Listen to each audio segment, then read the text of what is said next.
రంగా రంగా నాన్న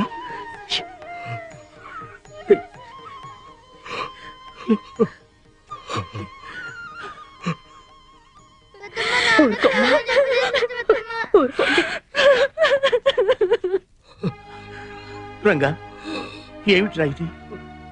ఏమిటి అవతారం? తప్పుకి శిక్ష అనుభవిస్తున్నాను.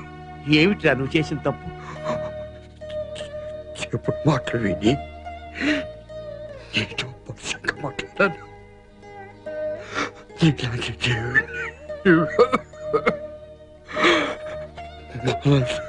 ఖర్చు పెట్టాను, శాసించాను.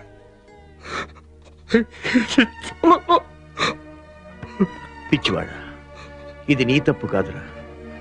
నువ్వు స్వతంత్రంగా బతికే అవకాశం కల్పించాలని, నీ కృషి 10 మందికి ప్రత్యక్షంగా తెలిపి నువ్వెవరో నిరూపించాలని నేను సృష్టించుకున్న వలయం రా ఇది. ఇందులో నువ్వు మమ్మల్ని శాసించను లేదు, మనసు కష్టపెట్టను లేదు.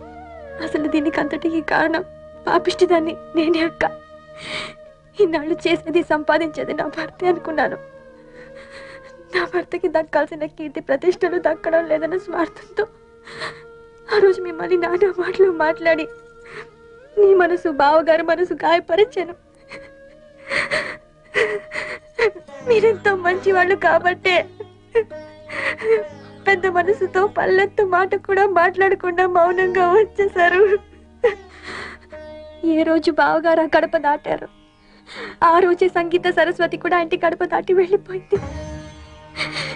ఈ దేవుడు ఎదురుగా ఉంటేనే నా భర్తకి స్వరం తెలిసేది, రాగం పలికేది. నాకు ఇప్పుడు అర్థమైంది.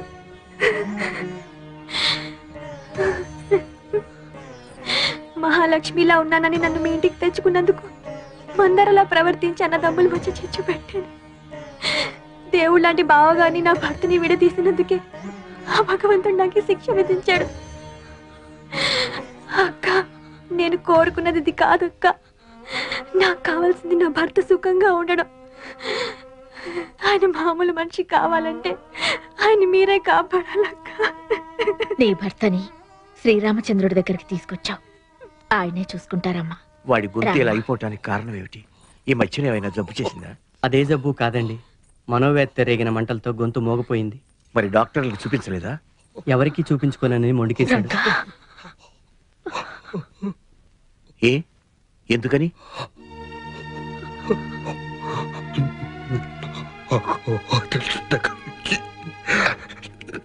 దగ్గర మందులు తీసుకున్నాను.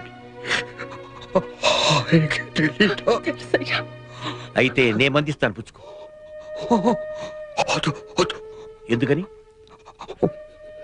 మందు తీసుకుంటాను కానీ తిరిగి ప్రతిఫలంగా వాడి తగ్గించుకోలేని